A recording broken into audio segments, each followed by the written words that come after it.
بسم اللہ الرحمن الرحیم، السلام علیکم۔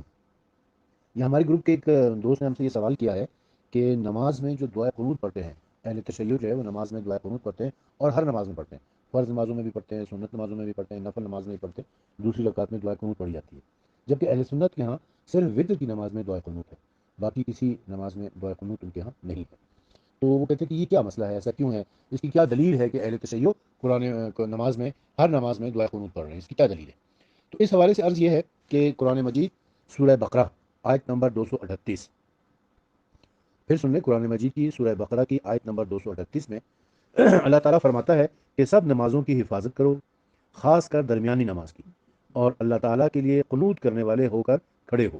اور اللہ تعالیٰ کے لیے قنوت کرنے والے ہو کر کھڑے ہو۔ وقوموا للہ قانتین، قانتین کا لفظ آیا ہے۔ اب یہ جو قانتین کا لفظ ہے، اس کی تفسیر کیا کی ہے، اس کے معنی کیا ہے، اس حوالے سے مختلف علماء نے مختلف رائے دے رکھی ہے۔ لیکن اگر آپ لغت کے اعتبار سے دیکھیں تو قانتین کا مطلب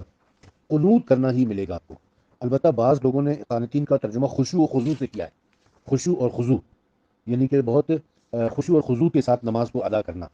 لیکن یہ ترجمہ وہ اس کے حوالے سے درست نہیں معلوم ہوتا ہے۔ سیاق و سباق کے حوالے سے ہم کہہ سکتے ہیں، یا درایت کے حوالے سے ہم کہہ سکتے ہیں کہ یہ ترجمہ جو خشوع و خضوع والا ہے وہ ایک اچھا ترجمہ ہے، لیکن قرآن مجید اس حوالے سے کیا کہتا ہے، ہمیں تھوڑا سا اس کے اوپر غور کرنا ہوگا کہ اللہ تعالیٰ نے کیا فرمایا ہے اس میں۔ یہ میں آپ کو ایک تفسیر دکھاتا ہوں، تفسیر المتقین، تفسیر المتقین جو علامہ سید امداد حسین کاظمی کی ہے، اس کا بھی ترجمہ اور تفسیر میں آپ کو بھجوا رہا ہوں، اور اس کے علاوہ حافظ سید فرمان علی شاہ کا ترجمہ بھی آپ کو بھجوا رہا ہوں۔ آپ یہ دیکھیں کہ ان دونوں نے قانتین کا ترجمہ قنوت کرنے والے ہو کر کھڑے ہو، وقوم للہ قانتین کا ترجمہ انہوں نے کیا ہے، اور اللہ تعالیٰ کے لیے قنوت کرنے والے ہو کر کھڑے ہو۔ وہ کہتے ہیں کہ قانتین کا جو لفظ ہے یہ قنوت سے ہے، لفظ قانتین قنوت سے ہے، اور القنوت کے معنی ہے الطاعہ یعنی اطاعت کرنا، القیام فی صلاۃ نماز میں کھڑے ہونا، یا الدعا یعنی دعا کرنا۔ اب دعا جو ہے وہ ہاتھ اٹھا کر ہی کی جاتی ہے۔ دعا کے لیے طریقہ کار جو مروج طریقہ ہے وہ یہ ہے کہ اس میں دونوں ہاتھوں کو اٹھایا جاتا ہے۔ اس کے حوالے سے انہوں نے معصوم کا ایک فرمان لکھا ہے کہ امام محمد باقر علیہ السلام سے کہا ہے کہ وہ فرمایا کہ یہ آیت جمعے کے دن نازل ہوئی تھی، جبکہ جناب رسول خدا صلی اللہ علیہ وسلم سفر میں تشریف رکھتے تھے، یعنی آن حضرت صلی اللہ علیہ وسلم سفر میں تھے جب یہ آیت نازل ہوئی ہے۔ بس آن حضرت صلی اللہ علیہ وسلم نے اس نماز میں دعائے قنوت پڑھی، یعنی اس آیت کے نزول کے بعد جو بھی نماز آپ نے پڑھی ہے اس میں دعائے قنوت پڑھی ہے، اور پھر سفر و حضر میں ہر نماز میں برابر دعائے قنوت پڑھتے رہے۔ یعنی اس آیت کے نازل ہونے کے بعد رسول اکرم صلی اللہ علیہ وسلم نے جو بھی نماز پڑھی ہے اس میں دعائے قنوت آپ نے پڑھی ہے۔ دیکھیں عقلی طور پر بھی یہ بات صحیح ہے، کیوں؟ اس لیے کہ اس میں اس آیت میں یہ مکمل آیت جو ہے اس میں اللہ تعالیٰ کیا فرما رہا ہے، سب نمازوں کی حفاظت کرو، یہاں سب نمازوں کا ذکر ہے، سب نمازوں کی حفاظت کرنی ہے، خاص کر درمیانی نماز کی، خاص کر درمیانی نماز کی۔ اب درمیانی نماز سے کیا مراد ہے؟ صلاۃ الوسطیٰ، اس سے مراد اکثر مفسرین نے کہا ہے کہ یہ ظہر کی نماز ہے، لیکن بہرحال اور اللہ تعالیٰ کے لیے قنوت کرنے والے ہو کر کھڑے ہو جاؤ۔ اب چونکہ سب نمازوں کی حفاظت کرنے کا ذکر ہے تو اس سے یہی پتہ چلتا ہے کہ سب نمازوں میں قنوت پڑھنے کا بھی حکم ہے، اور یہ صرف شیعوں کا شعار نہیں ہے۔ اس آیت میں چونکہ سب نمازوں کی حفاظت کا حکم ہے تو ثابت ہوا کہ سب نمازوں میں قنوت کا حکم ہے، مگر افسوس کہ غیر شیعہ خدا کے اس واضح حکم کو پس پوچھ ڈال کر صرف عشاء کے وتر میں قنوت پڑھتے ہیں اور باقی نمازوں میں نہیں پڑھتے۔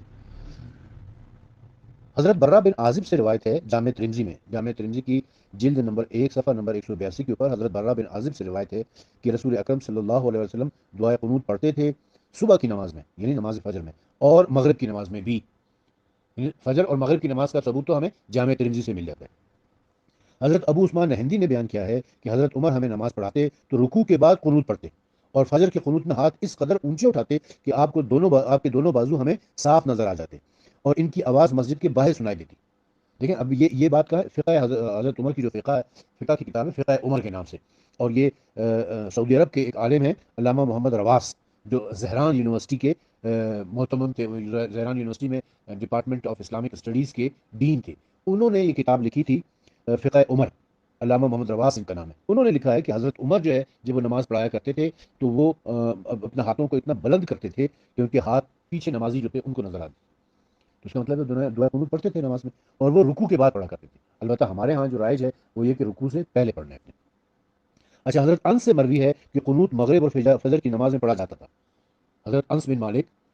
سے روایت یہ ہے کہ فجر کی نماز میں بھی اور مغرب کی نماز میں بھی پڑھا جاتا تھا، جبکہ اہل سنت جو ہے نا وہ اگر اپنی کتابوں کو مان لیں تو فجر اور مغرب کی نماز میں تو ثابت ہے دعائے قنوت، لیکن وہ نہ فجر میں پڑھتے ہیں نہ مغرب میں پڑھتے ہیں۔ اسی طریقے سے حضرت انس بن مالک سے دریافت کیا گیا کہ حضرت صلی اللہ علیہ وسلم صبح کی نماز میں قنوت پڑھا کرتے تھے، تو انہوں نے کہا کہ ہاں۔ یہ سنن ابی داؤد کی روایت ہے، یہ سنن ابی داؤد کی جلد نمبر 1 کی صفحہ نمبر 261 میں یہ روایت موجود ہے۔